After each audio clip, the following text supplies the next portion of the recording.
Hi hello good morning all of you. आप सभी का एग्जाम तक चैनल पर स्वागत है और हम लोग पढ़ रहे हैं पॉलिटिकल साइंस टॉपिक राष्ट्रपति। तो मैंने इस वीडियो से पहले राष्ट्रपति के बारे में एक वीडियो बनाए थे जिसमें आप लोगों ने बहुत अच्छे से उसे पसंद किया, अच्छा भी हुआ। तो मैं चाहूँगा कि आज भी जो मैं भारत के राष्ट्रपति के बारे में बताने जा रहा हूँ वह बहुत ही मोस्ट एकदम कहानी के द्वारा सरल भाषा में हम लोग आज भी सीखने वाले हैं। तो जिन जिन विद्यार्थी को अच्छा लगता है तो प्लीज सब्सक्राइब कीजिए, शेयर कीजिए, कमेंट कीजिए, उससे हिम्मत, हौसला, एनर्जी हमें प्राप्त होती है। ठीक है, आप लोग भी आगे बढ़िए और हमें भी आगे बढ़ने का प्रेरित कीजिए। ठीक है, तो आइए हम लोग पढ़ते हैं भारत के राष्ट्रपति एपिसोड नंबर 2 राष्ट्रपति। ठीक, ये एपिसोड दूसरा है। हम लोग छोटी छोटी वीडियो के माध्यम के द्वारा ही पढ़ेंगे। तो मैं इससे पहले वाले वीडियो में जो पढ़ाया था उसकी चर्चा कर देता हूं कि भारत के प्रथम नागरिक कौन होते हैं। तो भारत के राष्ट्रपति। राष्ट्रपति किसका प्रतीक होते हैं? तो एकता, अखंडता, सुदृढ़ता का। भारत के राष्ट्रपति का वर्णन कहाँ है? तो भाग 5 में है। भाग 5 में आर्टिकल नंबर 52 से लेके 78 तक संघीय कार्यपालिका का वर्णन है। संघीय कार्यपालिका में कौन कौन आते हैं? तो राष्ट्रपति, उपराष्ट्रपति, प्रधानमंत्री, मंत्रिपरिषद, भारत के महान्यायवादी। अब आते हैं कि आर्टिकल किसके तहत भारत में एक राष्ट्रपति होगा? तो 52। आर्टिकल 52 कहता है कि भारत में एक राष्ट्रपति होगा और वो जनता के द्वारा चुना होगा। ठीक है, इसके बाद आएगा कि 53 में है कि कार्यपालिका की सारी शक्ति भारत के राष्ट्रपति में निहित है। 53। 54 में है कि भारत के राष्ट्रपति के निर्वाचक मंडल अर्थात राष्ट्रपति को कौन कौन लोग वोट देंगे। तो मैंने आप लोगों को बताया था कि संसद के निर्वाचित सदस्य सभी राज्यों और केंद्र शासित प्रदेश में जो विधानसभा है उनमें जो निर्वाचित सदस्य होते हैं तो वो भारत के राष्ट्रपति को वोट देते हैं। जो भी नामांकित होते हैं और विधान परिषद वो लोग भारत के राष्ट्रपति को वोट नहीं देते हैं। तो विधान परिषद कितने राज्यों में है? तो 6 राज्यों में है। कौन कौन? तो देखिए कैसे याद कीजिएगा आप लोग, क्रम बना लीजिए। जैसे यूपी बिहार में विधान परिषद है, कर्नाटका और महाराष्ट्र में है, आंध्र प्रदेश और तेलंगाना। दो को ग्रुप बना के याद कीजिएगा। तो इन्हीं 6 राज्यों में विधान परिषद है और विधान परिषद भारत के राष्ट्रपति को वोट नहीं देता है, उसे देने का अधिकार नहीं है। अब हम लोग पढ़ने जा रहे हैं आर्टिकल नंबर 55। आर्टिकल नंबर कौन? 55।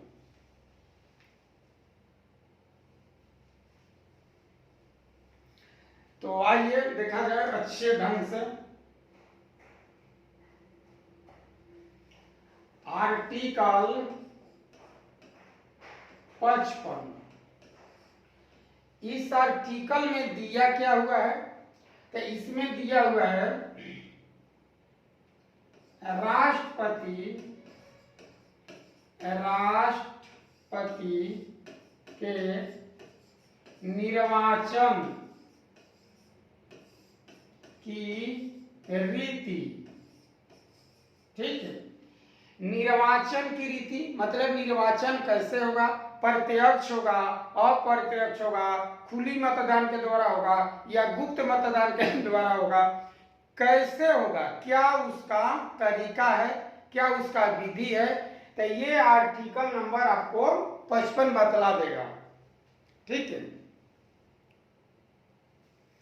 आर्टिकल नंबर 55 में लिखा हुआ है कि भारत के जो राष्ट्रपति का चुनाव होगा वह अप्रत्यक्ष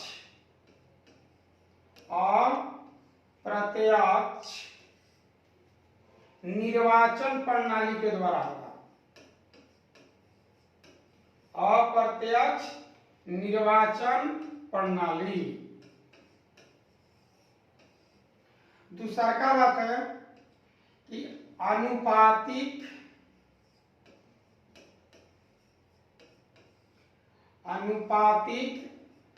प्रतिनिधित्व पद्धति।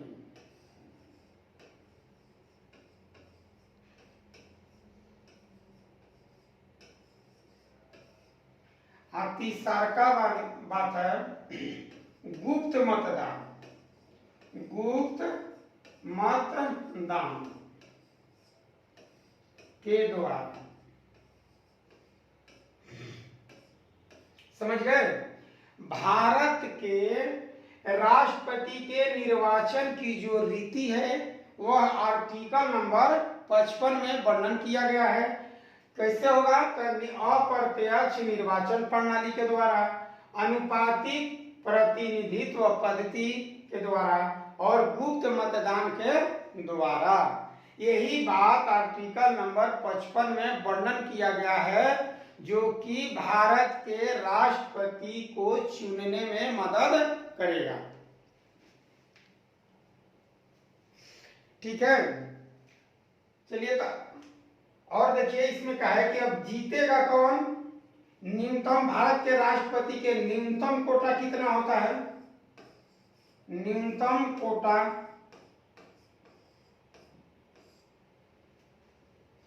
तो कुल वैध मत,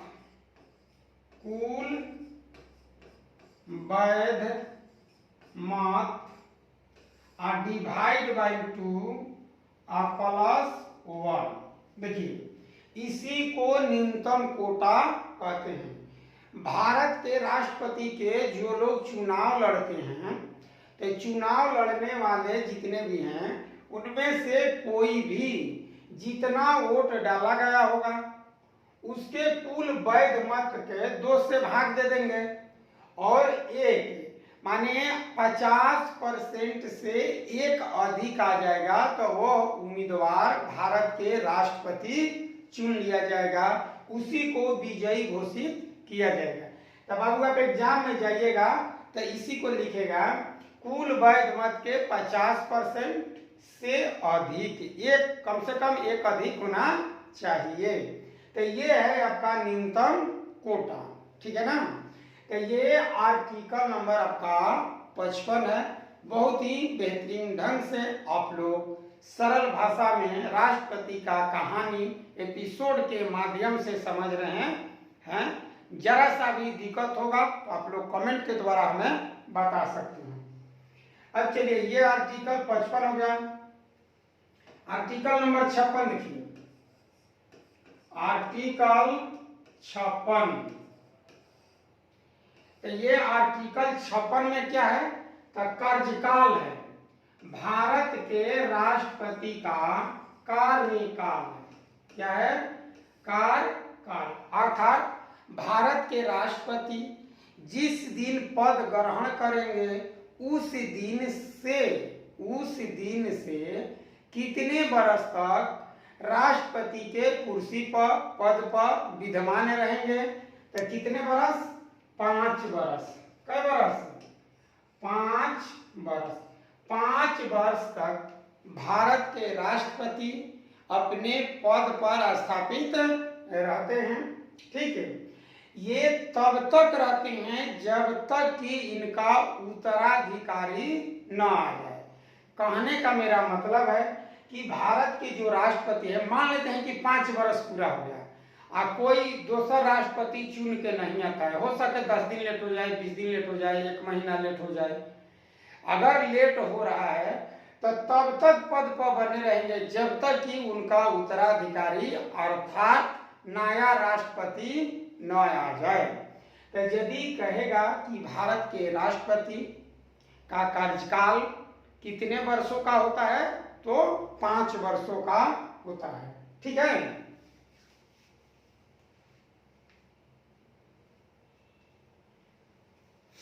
अब देखिए आगे आर्टिकल नंबर 57। ठीक है। आर्टिकल 57 क्या कहता है? पुनः निर्वाचन, पुनः निर्वाचित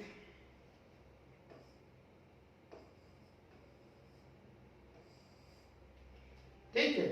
यानी कि भारत के राष्ट्रपति अपने कुर्सी पर हैं, पद पर हैं, अगर चाहते हैं कि वो दोबारा चुनाव लड़ें तो लड़ सकते हैं, कोई दिक्कत नहीं है।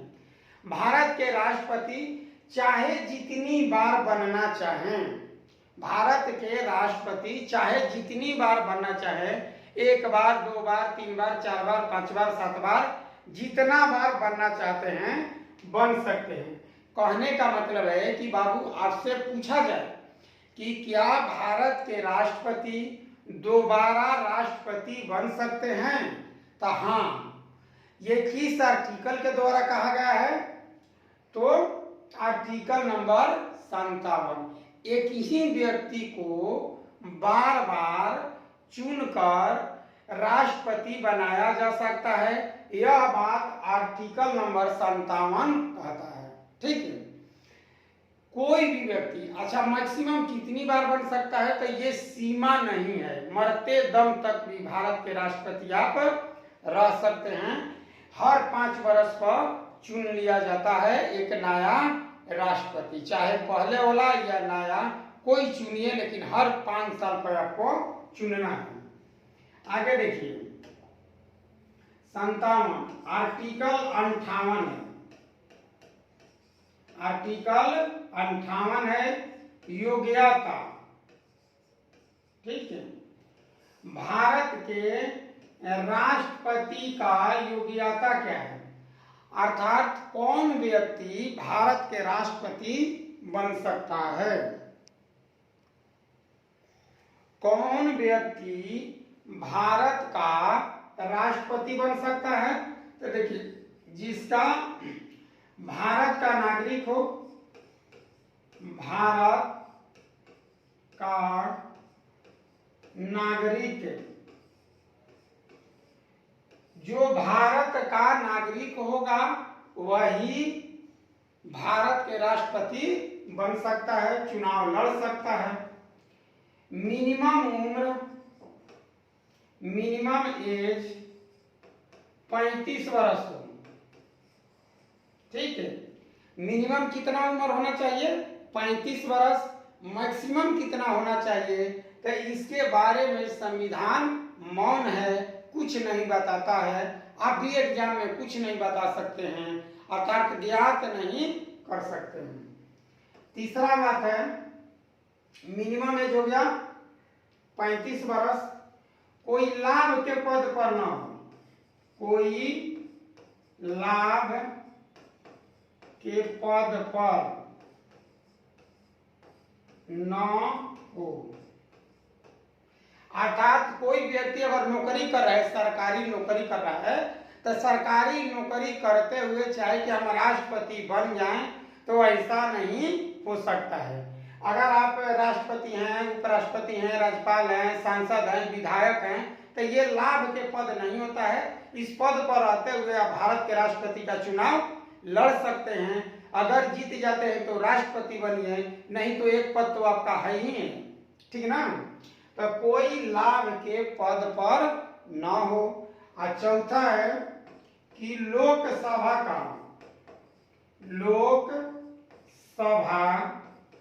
का सदस्य चुने जाने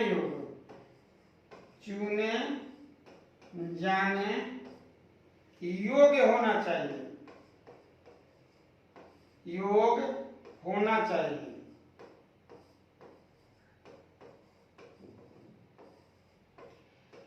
अर्थात आपका जो लोकसभा का क्वालिफिकेशन है, जो योग्यता है, उस योग्यता के अंतर्गत आपको खरे उतरना होगा।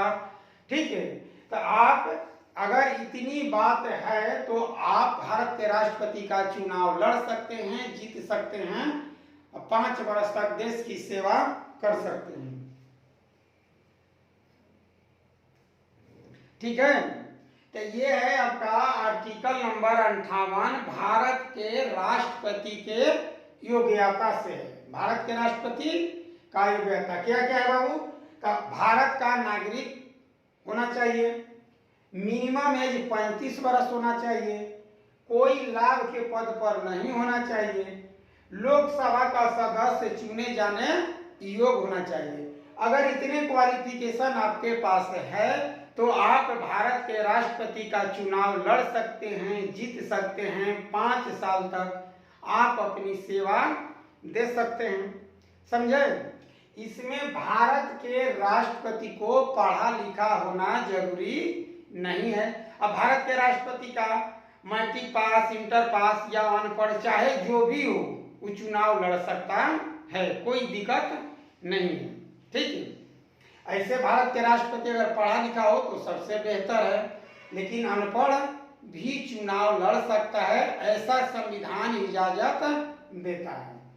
चलिए अब आर्टिकल नंबर 59, आर्टिकल नंबर 59। देखिए इसमें 59 में क्या क्या कहा गया है। ठीक है, वेतन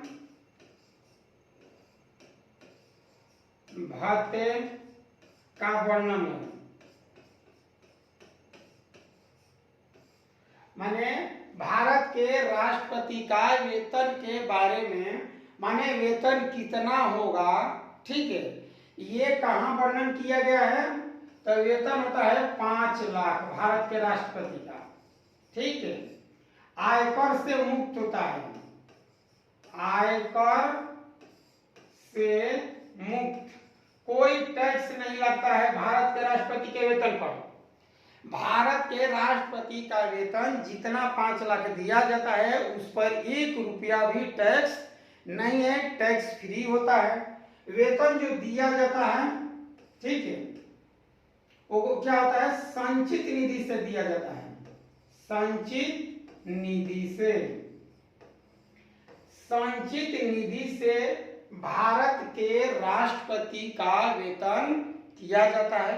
जो भारत के संचित निधि है उसी से वेतन दिया जाएगा भारत के राष्ट्रपति के। ठीक है, और एक बात इसमें याद करिए कि भारत के राष्ट्रपति अपने पद पर रहते हुए कोई अन्य पद ग्रहण नहीं कर सकते हैं, कोई दूसरा पद ग्रहण नहीं कर सकते हैं, ग्रहण नहीं कर सकते।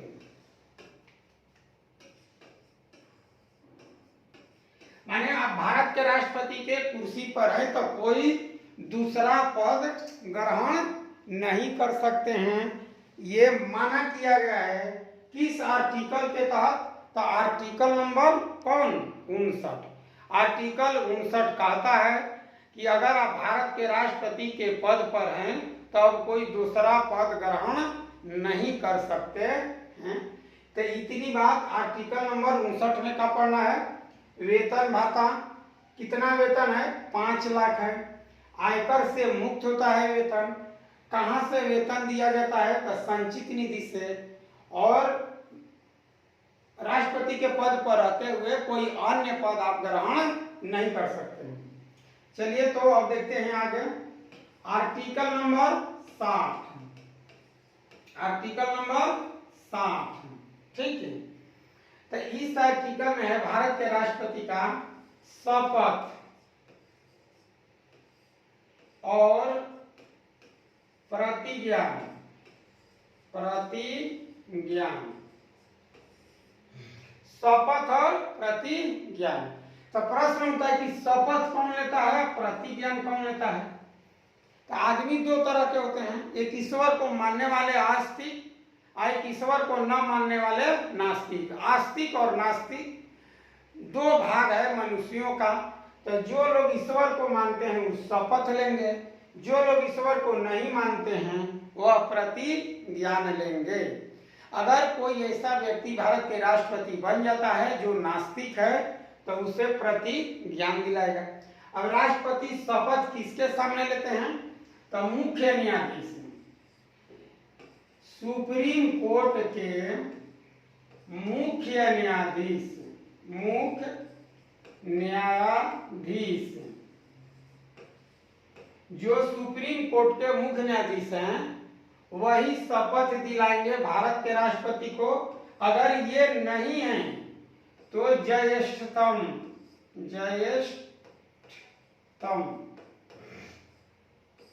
न्यायाधीश,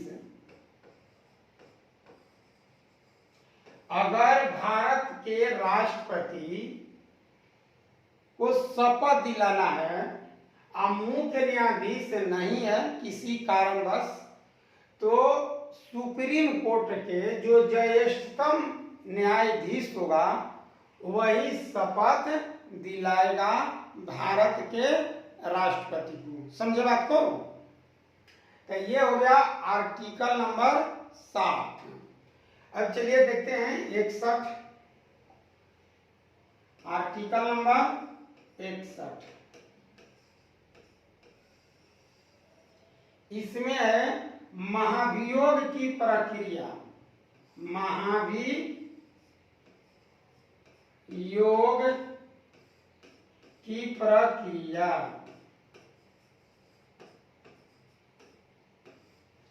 महाभियोग की प्रक्रिया पूछता है कि भारत के राष्ट्रपति पर महाभियोग क्यों चलाया जाता है। तो महाभियोग कैसी प्रक्रिया है? तो अर्ध न्यायिक, कैसी है? अर्ध न्यायिक, अर्ध न्यायिक प्रक्रिया है। ठीक, तो कब लगाया जाता है भारत के राष्ट्रपति पर महाभियोग? तो संविधान अतिक्रमण, संविधान अतिक्रमण, संविधान अतिक्रमण पर अगर भारत के राष्ट्रपति संविधान के बनाए गए नियमों के अनुसार शासन प्रशासन नहीं कर रहे हैं तो संविधान का अतिक्रमण कहा जाता है। और संविधान के अतिक्रमण पर भारत के राष्ट्रपति पर महाभियोग लगाया जाता है। अब कौन लगाएगा? लोकसभा लगाएगा कि राज्यसभा लगाएगा? तो दोनों में से कोई लगा सकता है, दोनों में से कोई। ठीक है, लोकसभा या राज्यसभा, राज्यसभा दोनों में से कोई महाभियोग लगा सकता है, लोकसभा भी या राज्यसभा भी। तो मान लीजिए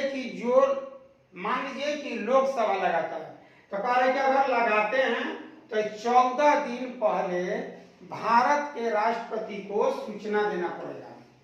14 दिन पहले सूचित करना होगा। किसको? राष्ट्रपति को। 14 दिन पहले भारत के राष्ट्रपति को सूचित करना होगा कि आप पर महाभियोग लगाया जा रहा है। ठीक है, अब इसमें जो लगाएगा तो कहा है कि 1/4 सदस्य, 4 सदस्य का हस्ताक्षर होना चाहिए, हस्ताक्षर, तथा अगर 1/4 सदस्य का हस्ताक्षर करके अब भारत के राष्ट्रपति को सूचित कर दिया जाएगा। इसके बाद 2/3 बहुमत से पारित करना होगा। ठीक है, देखिए 14 दिन पहले भारत के राष्ट्रपति को ये सूचना दिया जाएगा 1/4 सदस्य के हस्ताक्षर द्वारा और कितने बहुमत से 2/3 बहुमत से पारित करके। अगर ये काम लोकसभा करती है तो इतना करने के बाद राज्यसभा में जाएगा। कहाँ जाएगा? राज्यसभा। अब राज्यसभा जांच कराएगा और राज्यसभा भी अगर सही पाता है 2/3 बहुमत से पारित कर देता है तो उस दिन से भारत के राष्ट्रपति को अपने पद से इस्तीफा देना पड़ेगा। यानी कि लोकसभा और राज्यसभा में से दोनों, एक सदन अगर लगाता है आरोप तो दूसर का सदन जांच करेगा, अगर दूसर का सदन लगाता है तो पहल का सदन जांच करेगा। आपका जांच में अगर सही पाया जाता है तो भारत के राष्ट्रपति को हटाया जाएगा। अब देखिए, माने अभी तक किसी भी राष्ट्रपति पर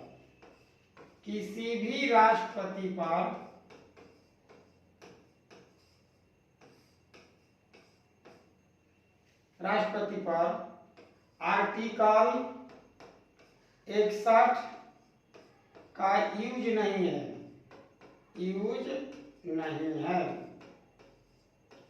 मैंने पूछ दिया एग्जाम में आ जाए कि भारत में कितने ऐसे राष्ट्रपति हैं जिन पर महाभियोग लगाया गया है, तो किसी भी राष्ट्र, जब से मेरा देश गणतंत्र हुआ यानी कि डॉक्टर राजेंद्र प्रसाद से लेके अभी तक द्रौपदी मुर्मू तक किसी भी भारत के राष्ट्रपति पर महाभियोग नहीं लगाया गया है। तो चलिए इसी के साथ आज हम लोग भारत के राष्ट्रपति के बारे में एपिसोड नंबर 2 बहुत ही रोचक कहानी के द्वारा हम लोग समझे। तो इसी के साथ आज क्लास समाप्त होती है। जय हिंद, जय भारत।